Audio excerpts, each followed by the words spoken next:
everybody, this is CJ Wiley with more adventures on the road. One thing that I was honestly scared of when I was on the road was going completely broke. That was not something that appealed to me, and quite honestly, it was a burning fire that got me to practice more and go that extra mile, because I think fear is a powerful driving force as long as it's directed at something positive. Because we were given fears for great reasons. We have a fear of the dark because we don't have headlights, and fear of heights because we don't have wings. But it can be a paralyzing thing too. And a lot of people get in fear and withdraw and don't channel that energy, because fear is an energy, towards something positive. And Mike Tyson has talked a lot about that. As bizarre as some of his philosophies are, he's got some wisdom in there, and I think he's come to terms with his dark side, and that's what you kind of got to do. You got to embrace the dragon rather than fighting it. Pretty soon you can saddle it and ride it, so to speak. So one of those times, and there's been a few, that I went completely broke and felt hopelessness, was in Dallas, Texas, at a place called Rusty's on Northwest Highway. This pool room was right beside, it was actually in the same building as a strip club named Baby Dolls, and then it had two other strip clubs pretty much in the same parking lot. So there was a lot of activity, underworld activity. And there were little prostitutes running around that come in the pool room. And one night, a friend of mine, Ben, the tip doctor, he used to throw the red card, if you've ever seen 3-Card Monte.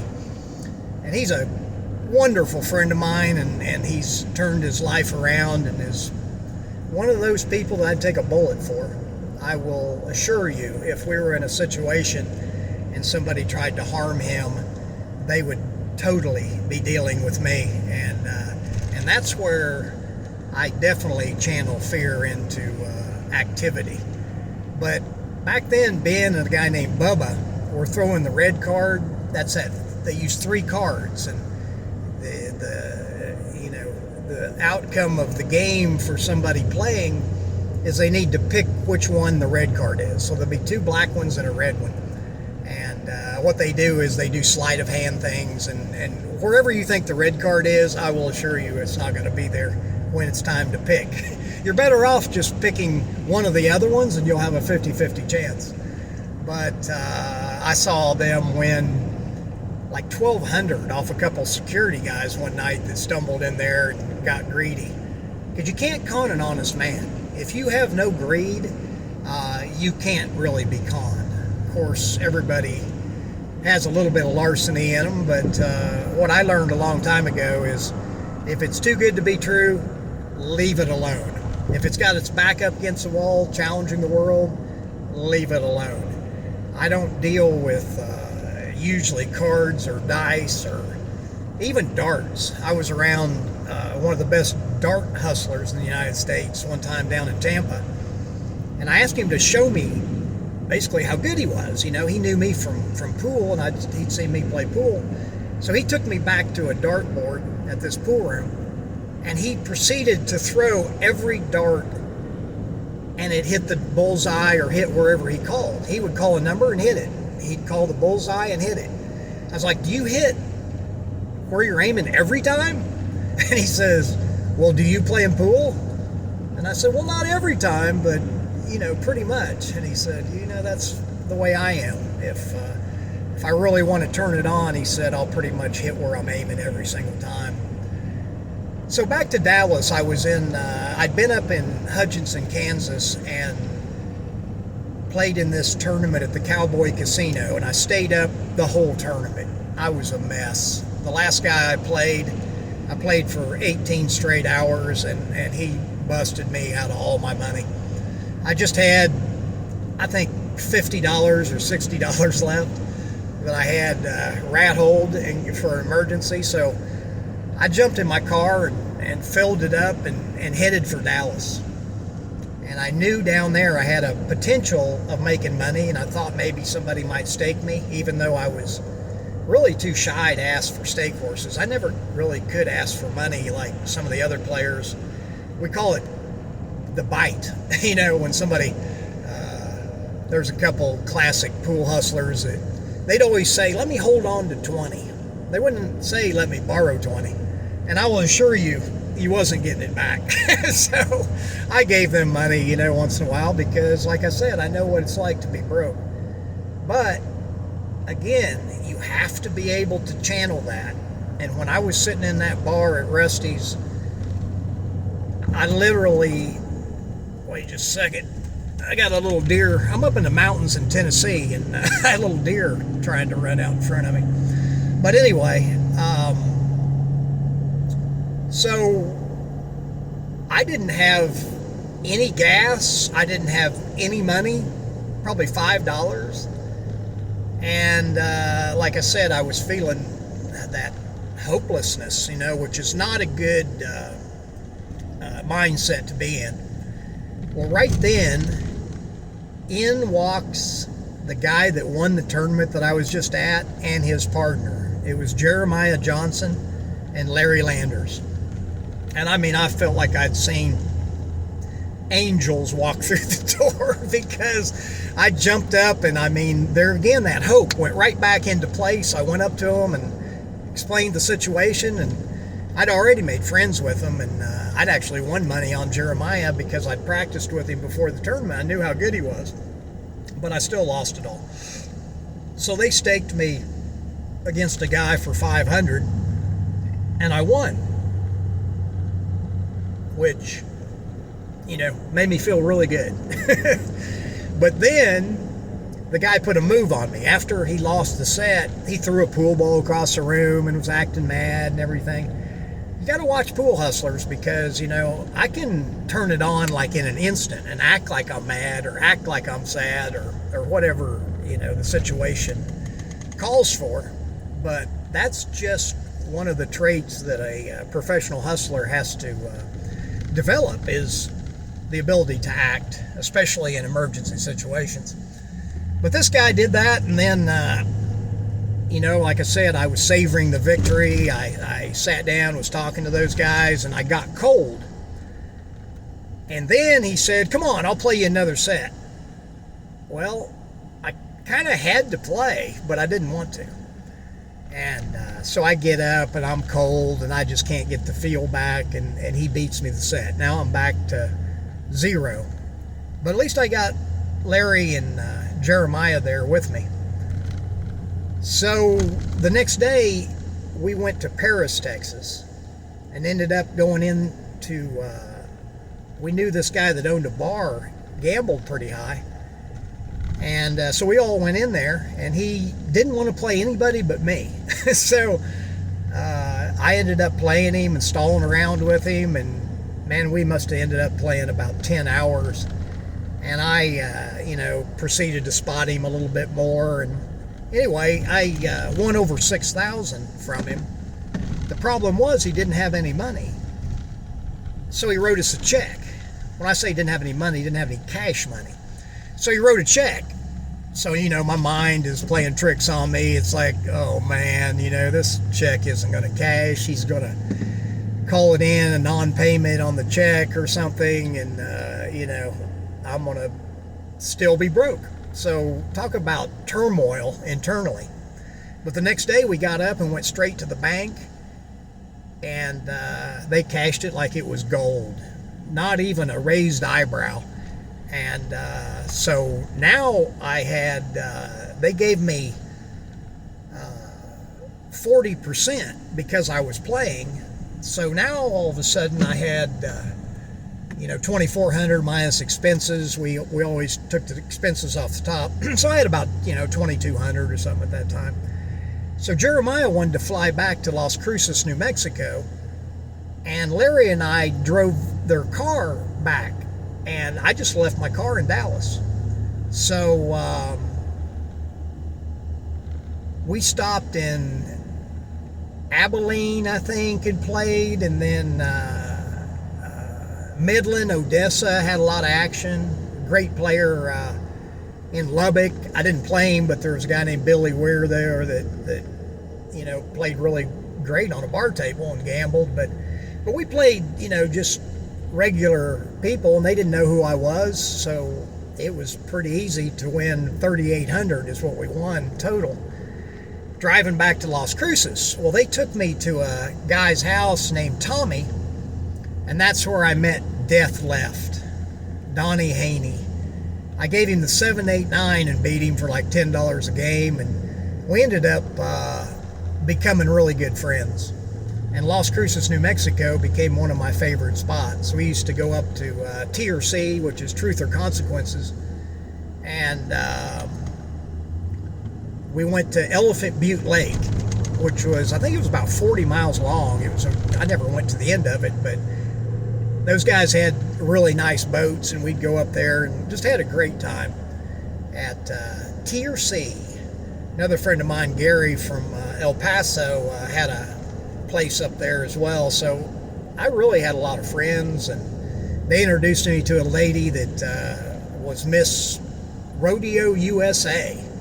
And we hit it off and ended up flying down to Puerto Vallarta, Mexico. That's another story. I don't want to embarrass her with the details of that flight. You've heard of the Mile High Club, right? But anyway, back to Las Cruces. So Donnie and I became friends. He owned a cemetery, so there was lots of cemetery jokes. He told me that the business had a low overhead and people were just dying to get in. And I remember we went out to Vegas one time, and we both lost. I didn't lose near as much as he did. I didn't have as much as he did. But on the way back, we were flying, and I said, okay, Donnie, I said, so what are you going to do to get that money back when we get home? He looked at me, he said, partner, I'm going to do the only thing I can do. I'm going to poison the water supply. When you own a cemetery, you can have a dark sense of humor.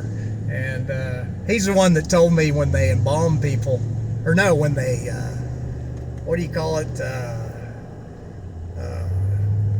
Turn them to ashes. What's that called? I went blank.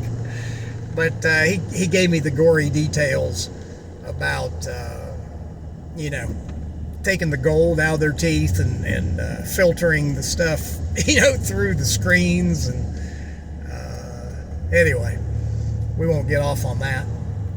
But we used to go down to El Paso and try to hook up with these Mexican drug dealers.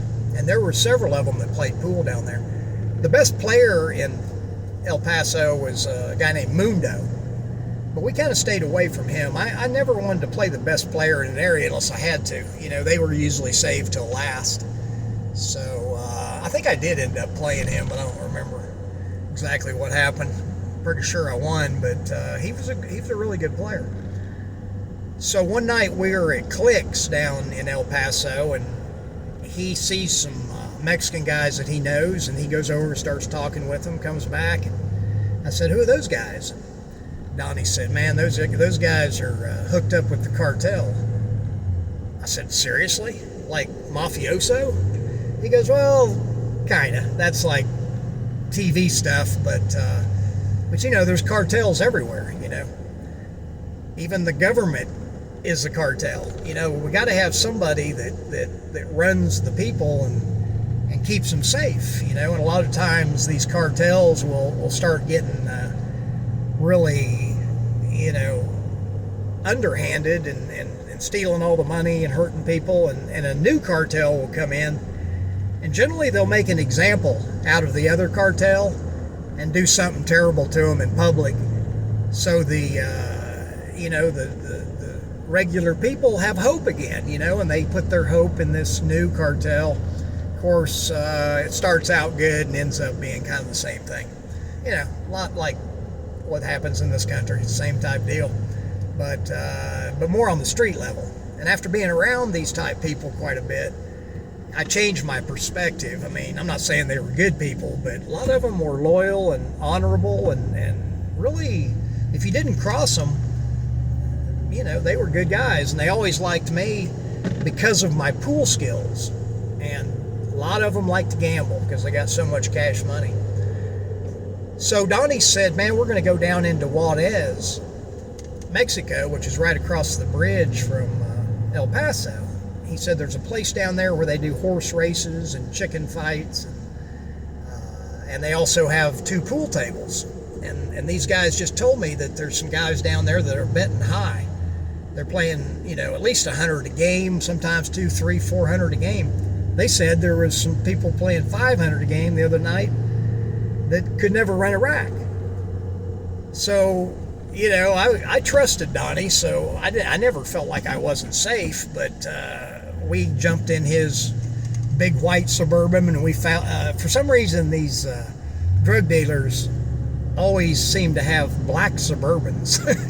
And the FBI does too, and DEA, so I don't know who came up with that idea first, or maybe they're trying to emulate each other for some reason, but that's just something that I noticed. So we followed these guys down, we got on the bridge and went across. Back then it was easy, you could walk across the bridge, and coming back was a little bit more difficult, but not for me necessarily, because I had proper identification, really wasn't very dark complected. So it was pretty easy going back and forth. So we go down, and man, I couldn't get back there with a map. I don't think. We went all over the place, and Mexico all looks the same to me. It's just all the buildings are just like asphalt or cement or whatever they are, but they're just like box shaped, and like I said, I wouldn't be able to get around. But we followed them. Probably took us, once we got into Juarez, another 20 minutes to get out to where the ranch was. And they had a big like warehouse building, and then you could see out there, they didn't have the horses racing, but there was a big horse track, and there was also the cockfights.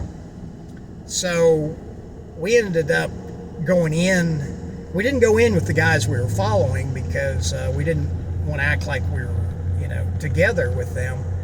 But they were watching out for us. So we went in, and I went up and put my quarters on one of the bar tables. That's how you did it back then. You challenged the table. And I waited a couple games till it was my turn and got up, and the guy asked me what I wanted to play for, and I said, I'll play whatever you guys are playing for. They said, we're playing for 100 a game. You sure you want to play for 100? I said, yeah, I'll try one. I looked over at Donnie and I said, you're in, aren't you? And he shook his head and handed me another beer. And you got to drink with these guys when you're hustling them. Generally, you just don't want to drink too much. I just sip on beers generally. And so I beat the guy for 100, and now, there's other people coming up, and they're all playing for 100, and then another guy came up. He was like dressed really nice, had a big white cowboy hat on, and like a handlebar jet black mustache. I could tell what he was. Man had like $2,000 boots on with gold tips. That's kind of the stereotype, but it was also, how they dressed. I got to know some of them personally, and I always enjoyed being around the underworld characters. So this guy asked me if I wanted to bet 500. I was real young at the time, so I was only 18 years old, so he thought he was going to intimidate me with the money. Well, that's really what we'd been waiting for, so I played him for that 500. I'm still stalling. We're playing 8-ball, so I can stall playing 8-ball and make people think they can win pretty easily, because you just, strategically you block the pockets, you tie up balls. The key is you got to be able to do it without them knowing you're doing it. And that's where my skill level comes in, because I understood the game of 8-ball, and really I learned the game much better by stalling with people, because I started to really understand the strength of your pieces on the table, so to speak, like chess pieces. I actually always looked at 8-ball like it was like a battlefield, and they were soldiers. And you don't want to take your soldiers off if you don't think you can run completely out. Because the worst thing you can do in 8-ball is make 4 or 5 of your balls or 6 of your balls and then not be able to complete the rack. Then you're in a horrible disadvantage. So when you're stalling, you don't do that. You always play bad shape off your first ball, and then you miss the next ball, but you try to tie up a pocket or tie up one of their balls. And if they don't have a lot of skill, they can't run out. So if you do that well, they never know how good or how strong you actually play. And then, you know, you can raise your level a little bit, and they won't notice. So I beat that guy the first game for 500. Quite honestly, some things happened that I thought I was going to lose that first game. I didn't want to do that, even though I was already more than $500 up. You know, I didn't want to blow my money in this spot, but I won the first game, and then we played another one for 500, and nobody else. I guess this guy was pretty powerful because everybody stopped putting their quarters up, and it was just me and him. So I won the next game for 500. Then he asked me to bet 1,000. So we bet the 1,000, and I won like 3 more games. I think we ended up winning 5,500 total. And you know, the guy was just as nice as could be. He congratulated me for winning. I think I impressed him because of my age and because I held it together, and was a perfect gentleman with him too. You know, that's another key. You have to respect your opponent. And anytime I've got somebody that I don't respect or I don't like gambling, I just won't play them. I mean, there was a time when I would, just to, you know, because I got off on, you know, just beating them as bad as I could. But, you know, as I got older, I really don't want to gamble with anybody I don't like. So I'd take a bad game from somebody that I enjoy playing with rather than an even game, or even a game that I got the best of it, from somebody that's just going to be a hassle and bitch and complain and shark and all that stuff. I was taught from a very early age, like, I never get in the way of the pocket when somebody's shooting a shot. If I'm sitting in their line of sight, I will move. And I do that in tournaments too, or I'll stay as still as I possibly can. And that's just the etiquette that I was taught. And I believe if I see somebody that doesn't do that, I lose a lot of respect for them. And those are the guys I generally wouldn't want to play and give them any kind of chance to win. So riding back, I was talking to Donnie. I was like, man, you know, that's so cool. That's like a different world down there. He goes, yeah, man, that's the cartel runs that place for Juarez. And that's where we had like a heart-to-heart talk, and I learned a lot about the underworld in that discussion with Death Left, Donnie Haney. So Donnie and I, man, he's one of my favorite people of all time. Unfortunately, a couple of years ago, he didn't make it. And I thought about all those jokes we had about dying in cemeteries, and you know, it's sad because he had some issues, and you know, all I could do was pray for him, and he didn't make it. You know, some people don't make it, but like I said, the biggest lesson that I learned through some of these challenging times was to not let fear paralyze me. Anytime that I'm in any kind of fear, I look for something positive to do. If nothing else, I'll just get out and work out or go for a walk I go hiking as much as I can almost every day.